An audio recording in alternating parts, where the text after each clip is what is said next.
বিসমিল্লাহির রহমানির রহিম। নবম দশম শ্রেণীর প্রিয় শিক্ষার্থীবৃন্দ, সবাইকে শুভেচ্ছা জানিয়ে শুরু করছি নবম দশম শ্রেণীর পদার্থবিজ্ঞানের দ্বিতীয় অধ্যায় অর্থাৎ গতির আজ প্রথম লেকচার। তো নবম দশম শ্রেণীর পদার্থবিজ্ঞানে গতি অধ্যায়ে একমাত্রিক গতি নিয়ে আলোচনা করা হয়েছে, অর্থাৎ কোনো একটা বস্তুর গতি হয় এক্স অক্ষ বরাবর। আমরা যদি দুইটা অক্ষ আঁকি, এখানে এই হচ্ছে এক্স অক্ষ আর এই হচ্ছে ওয়াই অক্ষ। তো নবম দশম শ্রেণীর গণিতে, এসএসসির গণিতে হয় এক্স অক্ষ বরাবর কোনো কিছুর গতি অথবা শুধু ওয়াই অক্ষ বরাবর কোনো কিছুর গতি নিয়ে বর্ণনা করা হয়েছে, তার একমাত্রিক গতি নিয়ে বর্ণনা করা হয়েছে, একমাত্রিক গতি নিয়ে আলোচনা করা হয়েছে। তো আমরা একমাত্রিক গতি সম্পর্কিত যে সূত্রগুলো আছে, এই সূত্রগুলা এই সূত্রগুলা প্রথমে প্রমাণ দিশা সূত্রগুলা শিখবো। তার আগে গতির অধ্যায় বোঝার জন্য যেই টার্মগুলো আমাদের দরকার, সেই টার্মগুলো আমরা এক এক করে জানার চেষ্টা করব, তারপর গতির সূত্রগুলো আমরা প্রমাণ করার চেষ্টা করব। তো প্রথমে গতির সূত্রগুলো বোঝার আগে আমাদেরকে বুঝতে হবে প্রসঙ্গ কাঠামো কি, অর্থাৎ প্রসঙ্গ কাঠামো বা রেফারেন্স ফ্রেম। আমি যদি এখানে লিখি যে প্রসঙ্গ কাঠামো, লিখতে পারতেছি না, প্রসঙ্গ কাঠামো বা রেফারেন্স ফ্রেম।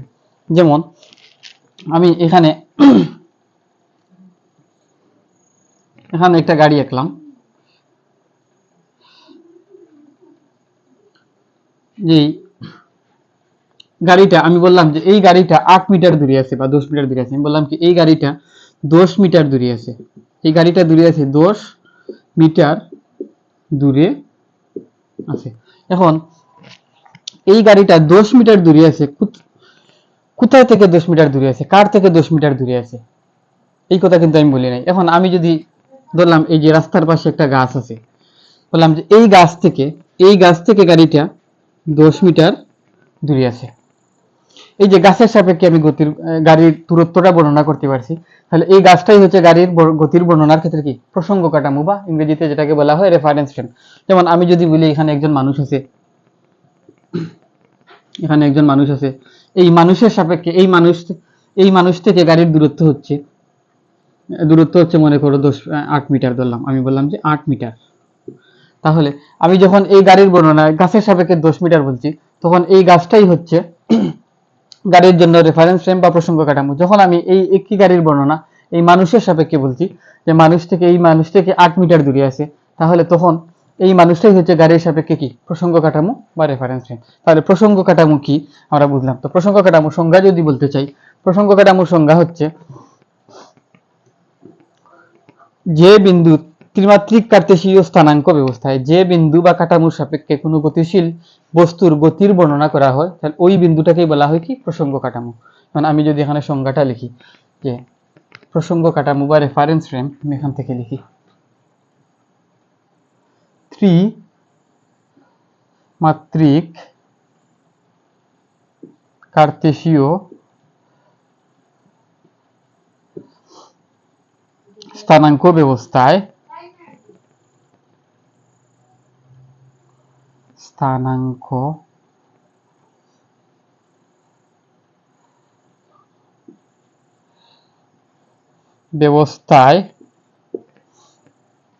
ত্রিমাত্রিক কার্তেশীয় স্থানাঙ্ক ব্যবস্থায় যে বিন্দু বা বস্তুর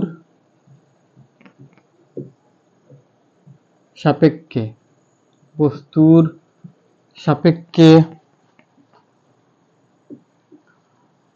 কোনো গতিশীল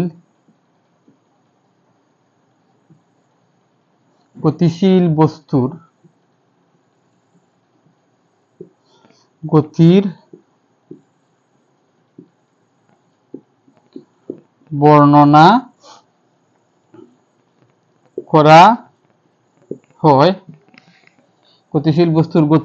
করা হয়, তখন ওই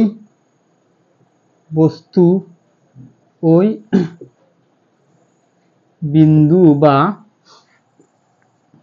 বস্তুকে বলা হয় প্রসঙ্গ কাঠামো। প্রসঙ্গ কাঠামো বা রেফারেন্স ফ্রেম। তো প্রসঙ্গ কাঠামো বা রেফারেন্স ফ্রেম কাকে বলে আমরা এখন বুঝলাম। এখন এর পরে হচ্ছে যে কোনো একটা বস্তুর গতির বর্ণনা করার ক্ষেত্রে যে দূরত্ব, যেমন আমি এ বিন্দু থেকে এখানে একটা বিন্দু নিলাম, এ একটা বিন্দু এবং এই হচ্ছে বি একটা বিন্দু, তাহলে এ বিন্দু এবং বি বিন্দু। এখন এ বিন্দু থেকে আমি দূরত্ব এবং সরণ নিয়ে আলোচনা করতে চাই। এখন হচ্ছে কি দূরত্ব এবং সরণ। দূরত্ব, প্রসঙ্গ কাঠামোর পরে হচ্ছে কি দূরত্ব এবং সরণ। দূরত্ব এবং সরণ। তো দূরত্বকে বলা হয় ডিস্টেন্স, ইংরেজিতে বলা হয় কি ডিস্টেন্স, এবং সরণকে বলা হয় ডিসপ্লেসমেন্ট।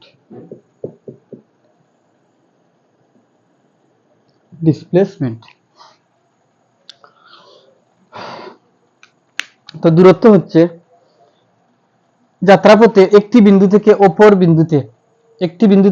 বিন্দুতে তুমি যে অবস্থাতেই যে রাস্তায় যাও না কেন ওই অতিক্রান্ত পথটাই হচ্ছে দূরত্ব। যেমন এ বিন্দু থেকে আমি এইভাবে যেতে পারি, যেমন এইভাবে মনে করো আমি গেলাম কত 15 কিলোমিটার। এই যে এ বিন্দু থেকে বি বিন্দুতে আঁকাবাঁকা রাস্তায় আমি গেছি, এই যে 15 কিলোমিটার দূরত্ব, 15 কিলোমিটার রাস্তা আমি অতিক্রম করছি, এই রাস্তাটাই হচ্ছে কি দূরত্ব। আবার এইভাবে না গিয়ে আমি যদি এইভাবে যাইতাম তাহলে এই এ থেকে বি বিন্দুতে মনে করে এইভাবে গিয়েছি 20 কিলোমিটার, তাহলে এইটাই হচ্ছে কি এ থেকে বি বিন্দুর দূরত্ব।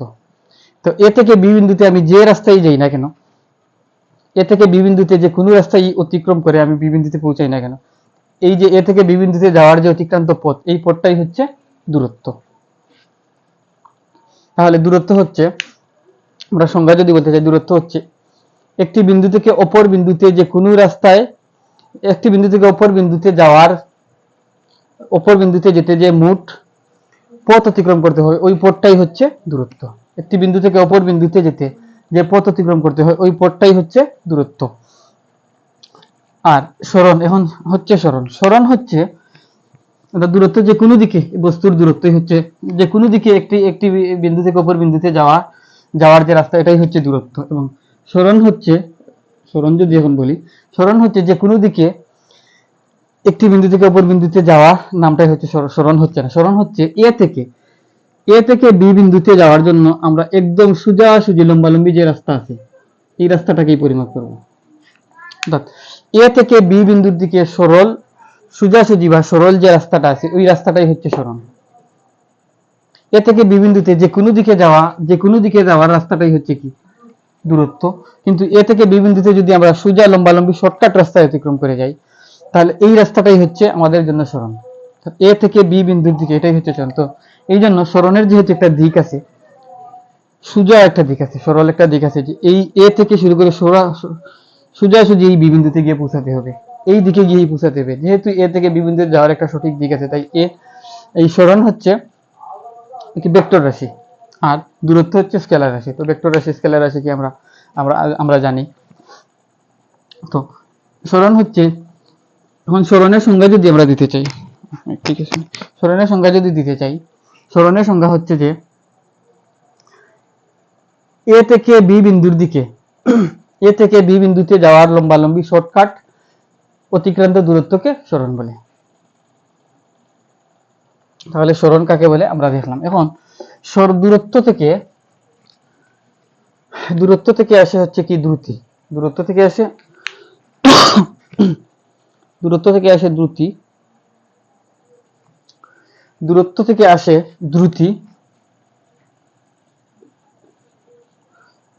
লিখি, দূরত্ব থেকে আসে দ্রুতি, যেটাকে আমরা স্পিড বলি, S P double E D, speed. এবং সরণ থেকে আসে হচ্ছে বেগ, যেটাকে ভেলোসিটি বলা হয়, ভেলোসিটি। এখন দূরত্ব থেকে আসছে হচ্ছে দ্রুতি সংজ্ঞা যদি বলি, একটি বিন্দু থেকে অপর বিন্দুতে যাওয়ার অপর বিন্দুতে অতিক্রান্ত মোট দূরত্বকে মোট সময় দিয়ে যদি ভাগ করি তাহলে যা পাওয়া যাবে তাই হচ্ছে দ্রুতি, তাই হচ্ছে কি দ্রুতি। আর সরণ হচ্ছে দ্রুতি, আর বেগ হচ্ছে সরণের পরিবর্তনের হার, আর দূরত্ব হচ্ছে দ্রুতি হচ্ছে দূরত্বের পরিবর্তনের হার। শর্টকাটে যদি বলতে চাই, দ্রুতি হচ্ছে দূরত্বের পরিবর্তনের হার, আর সরণ হচ্ছে বেগের পরিবর্তনের, বেগ হচ্ছে সরণের পরিবর্তনের হার, বেগ হচ্ছে সরণের পরিবর্তনের হার। আবার দ্রুতিকে আরো দুইটা ভাগে ভাগ করা যায়, একটি হচ্ছে গড় দ্রুতি এবং আরেকটি হচ্ছে তাৎক্ষণিক দ্রুতি। তাৎক্ষণিক দ্রুতি, একটি হচ্ছে গড় দ্রুতি আর একটি হচ্ছে তাৎক্ষণিক দ্রুতি। এবং বেগকেও আরো দুইটা ভাগে ভাগ করা যায়। বেগ হচ্ছে গড় বেগ এবং আরেকটি হচ্ছে তাৎক্ষণিক বেগ। গড় বেগ এবং তাৎক্ষণিক বেগ। তো আমরা গড় বেগ এবং গড় দ্রুতি এবং গড় বেগ নিয়ে আলোচনা করব। তো গড় দ্রুতি হচ্ছে, আমরা সংখ্যা যদি এটাকে মুছে যদি আমরা সংখ্যাটা লিখি, গড় দ্রুতি হচ্ছে এই মান যে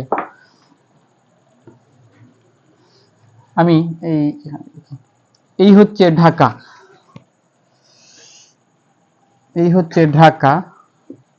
ঢাকা থেকে সিলেটে আসলাম, তো ঢাকা থেকে সিলেট আসার জন্য মনে করো আমি এই পথে আসলাম, ঢাকা থেকে সিলেটে এই পথে আসছি, ঢাকা থেকে সিলেটে। তো ঢাকা থেকে সিলেটের এই দূরত্বটা মনে করলাম আমি 500 কিলোমিটার। এই দূরত্বটা হচ্ছে কি 500 কিলোমিটার। তো আমার আসতে সময় লাগছে, ঢাকা থেকে সিলেটে আসতে সময় লাগছে 5 ঘন্টা, 5 আওয়ার, 5 ঘন্টা সময় লাগছে, কি 5 ঘন্টা সময় লাগছে। এখন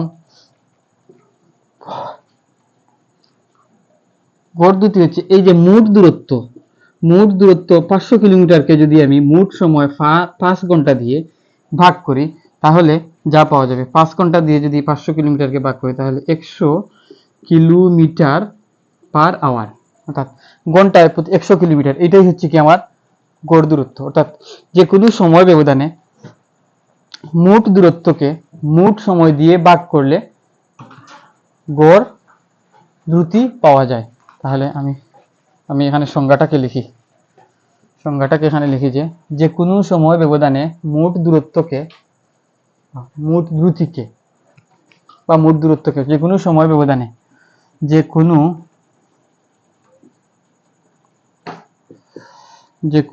সময় ব্যবধানে মোট দূরত্বকে মোট সময়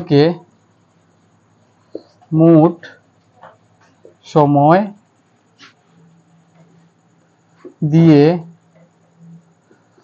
ভাগ করলে গড় দ্রুতি পাওয়া যায়। এখন আমি এভাবে একটা রাস্তা আঁকি, এটা হচ্ছে কি এ এবং বি। তো এটা হচ্ছে মোট দূরত্বটাকে আমি এস দ্বারা প্রকাশ করলাম। মোট দূরত্ব সমান এস এবং মোট সময় সমান হচ্ছে টি। মোট সময় সমান হচ্ছে কি টি। তাহলে গড় দ্রুতিকে ভি বার দ্বারা প্রকাশ করা হয়, ভি বার দ্বারা। তাহলে আমরা লিখতে পারি মোট দূরত্ব বাই মোট সময়, মোট দূরত্ব বাই মোট সময়, তাহলে ভি বার ইকুয়াল মোট দূরত্ব হচ্ছে এস এবং মোট সময় হচ্ছে টি। তাহলে V bar equal S by T. এটাই হচ্ছে গড় দ্রুতির সূত্র। এখন আমরা গড় বেগ নির্ণয় করতে চাই। তো গড় বেগ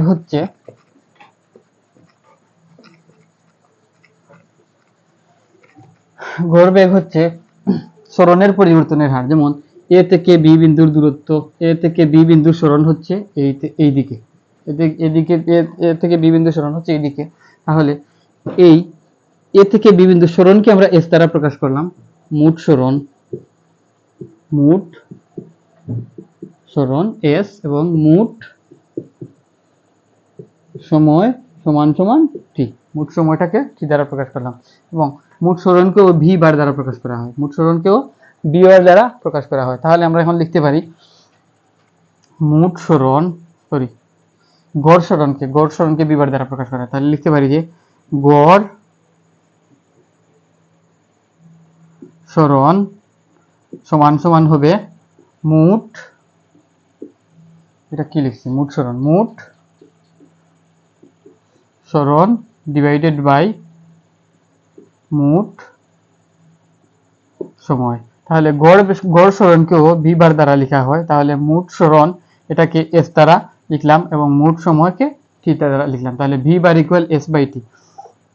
আমরা বাস্তবে যখন আমরা হিসাব করি তখন গড় দুটি তাৎক্ষণিক দুটি এরকম হিসাব করি, কিন্তু আমরা লেখাপড়ার ক্ষেত্রে যখন হিসাব করবো তখন গড় সরণ তাৎক্ষণিক সরণ এইভাবে হিসাব করি। তাহলে আমরা বাস্তবে হিসাব করবো মোট সরণ বা মোট গড় দুটি, আর লেখাপড়ার ক্ষেত্রে আমরা হিসাব করবো কি গড়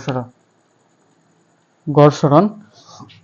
তো গড় সরণের সূত্রটা আমরা দেখলাম যে V bar equal S by টি।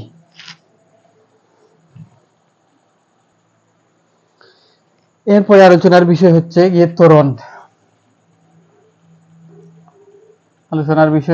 ত্বরণ। ত্বরণ ইংরেজিতে যেটাকে বলা হয় অ্যাক্সেলারেশন। ত্বরণকে অ্যাক্সেলারেশনের এ দ্বারা প্রকাশ করা হয়। তো ত্বরণ বের করার জন্য, তো ত্বরণ বোঝার আগে আমাদেরকে আগে বুঝতে হবে সমবেগ এবং অসমবেগ। যেমন সময়ের সাথে সাথে যদি বেগের পরিবর্তন না হয় তাহলে এটা হচ্ছে সমবেগ। যেমন সময় যখন শূন্য তখন মনে করো 0 থেকে 1 সেকেন্ড অতিক্রান্ত হলো। 1 সেকেন্ড অতিক্রান্ত হওয়ার ফলে গাড়ির দূরত্ব অতিক্রান্ত হলো 2 মিটার। সময় যখন t ইকুয়াল 2 সেকেন্ড তখন গাড়ির দূরত্ব অতিক্রান্ত হলো কত, 4 মিটার। সময় যখন 3 সেকেন্ড তখন গাড়ির দূরত্ব অতিক্রান্ত হলো কত, 6 মিটার। সময় যখন 4 সেকেন্ড তখন গাড়ির দূরত্ব অতিক্রান্ত হলো 8 মিটার। সময় যখন 5 সেকেন্ড গাড়ির দূরত্ব অতিক্রান্ত হলো 10 মিটার। 6 সেকেন্ডে 12 মিটার, 7 সেকেন্ডে 14 মিটার। এই যে প্রতি 1 সেকেন্ডে 2 মিটার পথ অতিক্রম করছে একটি গাড়ি, কি প্রতি 1 সেকেন্ডে 2 মিটার পথ অতিক্রম করছে। প্রতি সেকেন্ডে 1 সেকেন্ড সময় ব্যয় হচ্ছে 2 মিটার পথ এগিয়ে যাচ্ছে। প্রতি 1 সেকেন্ড সময় অতিবাহিত হচ্ছে 2 মিটার পথ এগিয়ে যাচ্ছে। এই যে গাড়ির বেগ, এই বেগটাকে বলা হয় কি সমবেগ। প্রতি সেকেন্ডে সমান হারে বেগে চলছে, সমান বেগ নিয়ে প্রতি সেকেন্ডে চলছে, এটাকে বলা হয় কি সমবেগ। আবার যদি এমন হয় সময়ের সাথে সাথে বেগের পরিবর্তন হয়, যেমন হচ্ছে যে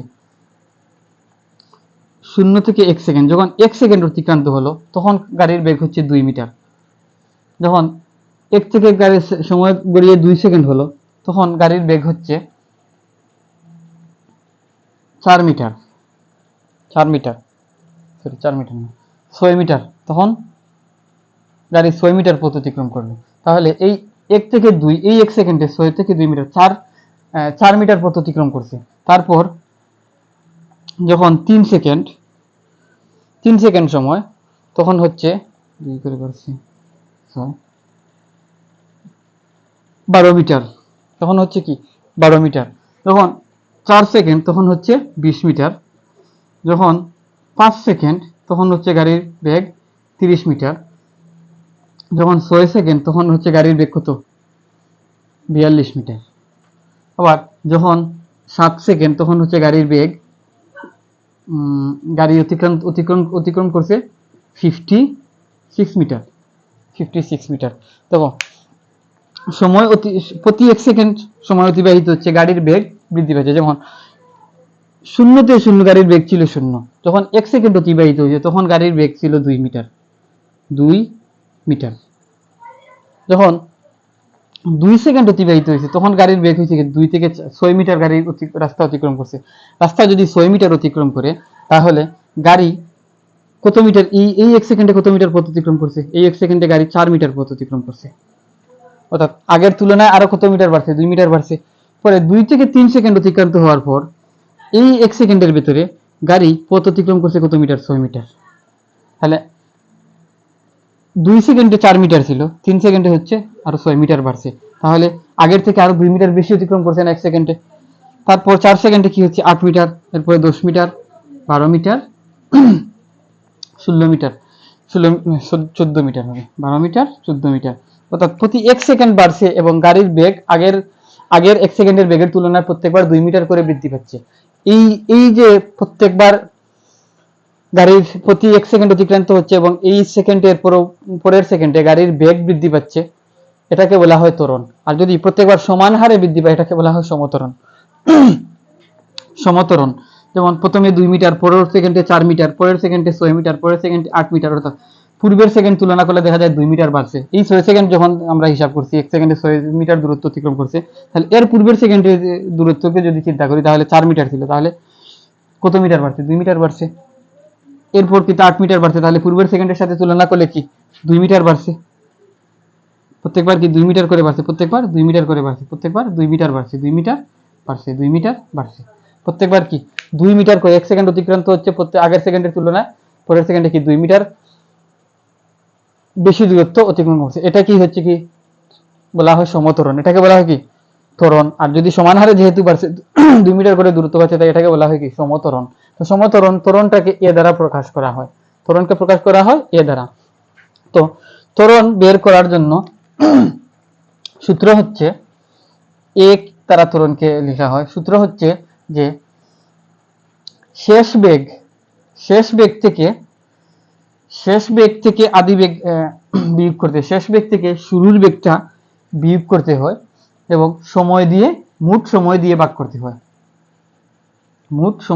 করতে হয়। তাহলে V minus U divided by T, V minus U divided by T, এটাই হচ্ছে ত্বরণের সূত্র। তাহলে বি হচ্ছে কত? শেষ বেগ হচ্ছে 14, বেগ হচ্ছে কত? 0। তাহলে শেষ বেগ হচ্ছে কত? 14। শেষের সেকেন্ডের বেগ কত ছিল? 14 সেকেন্ড। শেষের সেকেন্ডের বেগ ছিল 14 মিটার, তাহলে 14 মাইনাস ইউ, আদি বেগটা কত? 0। মোট সময় হচ্ছে টি হচ্ছে কত সেকেন্ড? 7 সেকেন্ড। তাহলে সমান 14 থেকে 0 গেলে কত থাকে? 14, যে আছে 7 সমান কত? 2। অর্থাৎ প্রত্যেকবার কি 2 সেকেন্ড করে কি দূরত্ব বৃদ্ধি পাচ্ছে। এটাই হচ্ছে ত্বরণ। তো এটা যদি ত্বরণ হয় তাহলে এই ত্বরণ বের করার সূত্র আমরা লিখে গেলাম যে এই যে সময় কাউন্ট করার বেগ, এই যে বেগ, এইটা হচ্ছে কি শুরুর বেগ। তো সময় যখন আমরা কাউন্ট করছি, যখন সময় কাউন্ট করা 0 থেকে শুরু করছি, তখন যেই বেগ ছিল কত? 0। তো এই 0 সময় কাউন্ট করার বেগ 0 বা যাই কিছু হোক না কেন, এটাকে বলা হয় ইউ। এটা কি আদি বেগ। ইউ হচ্ছে কি? এটা হচ্ছে আদি বেগ, এটা হচ্ছে আদি বেগ, যেটাকে ইউ দ্বারা প্রকাশ করা হয়, আদি বেগ ইউ। এবং 7 নাম্বার সেকেন্ডে বেগ কত ছিল? 7 নাম্বার সেকেন্ডের বেগ ছিল 14 সেকেন্ড। এই যে 7 নাম্বার সেকেন্ডের বেগ ছিল 14 মিটার, এটাকে বলা হয় শেষ বেগ। এটাকে বলা হয় কি? শেষ বেগ। তো শেষ বেগকে লেখা হয় ভি দ্বারা। এখন যেহেতু ত্বরণকে এ দ্বারা প্রকাশ করা হয়, তাহলে ত্বরণ সূত্রটা হচ্ছে শেষ বেগ থেকে আদি বেগ বিয়োগ করতে হয়। আমি এখানে লিখি ত্বরণ, আগে বাংলায় লিখি ত্বরণ সমান হচ্ছে শেষ বেগ মাইনাস আদি বেগ। আর এই যে 1 2 3, এটা হচ্ছে কি সময়কে লেখা হয় টি দ্বারা, স্মল লেটারে টি দ্বারা। তাহলে শেষ বেগ মাইনাস আদি বেগ ডিভাইডেড বাই মোট সময়। তাহলে আমরা এটাকে লিখে যদি আমি এখান থেকে কিছু জিনিস মুছি, যদি আমরা এখন লিখি তাহলে ত্বরণকে লেখা হয় এ দ্বারা এবং শেষ বেগকে লেখা হয় ভি দ্বারা। মাইনাস আদি বেগকে লেখা হয় ইউ দ্বারা এবং মোট সময়কে লেখা হয় টি দ্বারা। তাহলে A equal V minus U divided by T. A হচ্ছে ত্বরণ, বি হচ্ছে শেষ বেগ, ইউ হচ্ছে আদি বেগ, আর টি হচ্ছে মোট সময়। এখন এখান থেকে আমি এই টিটাকে এই পাশে নিয়ে আসলাম, তাহলে কি দাঁড়ালো এ টি। আমি বাম হাত দিয়ে লিখি এ টি, আর এখন এখান থেকে ভি মাইনাস ইউ এই পাশটাকে ওই পাশে নিয়ে যাই, তাহলে ভি মাইনাস ইউ সমান এ টি, তাই তো। তাহলে ভিটাকে রাখলাম সমান ইউ প্লাস এ টি। এই হচ্ছে এই হচ্ছে একটি সূত্র। সমত্বরণ যদি থাকে তাহলে শেষ বেগ নির্ণয়ের সূত্র হচ্ছে এটা। যদি সমত্বরণে শেষ বেগ নির্ণয়ের সূত্র হচ্ছে এটা, V equal U plus A T, U plus A T. দেখি সময় আছে কিনা, আমি সমবেগের সূত্র প্রমাণ করতে পারবো কিনা। আমি প্রথমে প্রমাণ করার কথা ছিল সমবেগের সূত্র, তো প্রথমে সমবেগের সূত্র প্রমাণ না করে আমি সমত্বরণের শেষ বেগ নির্ণয়ের সূত্রটা প্রমাণ করে দিছি। তো সমবেগের সূত্র হচ্ছে এস ইকুয়াল ভিটি, এস ইকুয়াল ভিটি। এই যে এটাই তো, ওই যে আগে কি বের করছিলাম, মোট সময় গড় বেগ ইকুয়াল এস বাই টি। তো এখান থেকে এই এস বাই টি কে এইভাবে লিখলাম, লেখার পর টিটাকে এই পাশে নিয়ে আসলাম, তাহলে এস ইকুয়াল ভি টি। তাহলে এটাই হচ্ছে কি সমবেগের সূত্র, এটাই হচ্ছে কি সমবেগের সূত্র। সমবেগের সূত্র এস হচ্ছে মোট সরণ, এস হচ্ছে মোট সরণ, ভি হচ্ছে বেগ, বি হচ্ছে কি বেগের পরিবর্তনের হার, বি হচ্ছে বেগের পরিবর্তনের হার, টি হচ্ছে মোট সময়। বেগের পরিবর্তনের হার ইনটু মোট সময়, এটা হচ্ছে মোট সরণ। তাহলে এটা হচ্ছে কি সমবেগের সূত্র। সমবেগের ক্ষেত্রে সমবেগের এই একটি মাত্র সূত্র, সমবেগ এর সূত্র হচ্ছে S equal V T. S equal V T হচ্ছে মোট সময়। তো আমি আগামী lecture S equal V T কিভাবে হয় এই প্রমাণটা দেব। তো আজকে আর লেকচারটা দীর্ঘায়িত করছি না, পরবর্তী লেকচারে এই সমবেগের সূত্র এস ইকুয়াল ভি টি কিভাবে হয় এই প্রমাণটা আমি দেব, এবং গ্রাফেও দেখাবো সমবেগের সূত্র এস ইকুয়াল ভি টি কিভাবে, তারপরে সমত্বরণের সূত্র S equal U T plus half A T square, D square equal U square plus twice S, এবং S equal U plus A T, এটা তো দেখালাম অলরেডি। তো পরবর্তী লেকচারে আসার আগ পর্যন্ত সবাইকে ধন্যবাদ জানিয়ে বিদায় নিচ্ছি। আসসালামু আলাইকুম।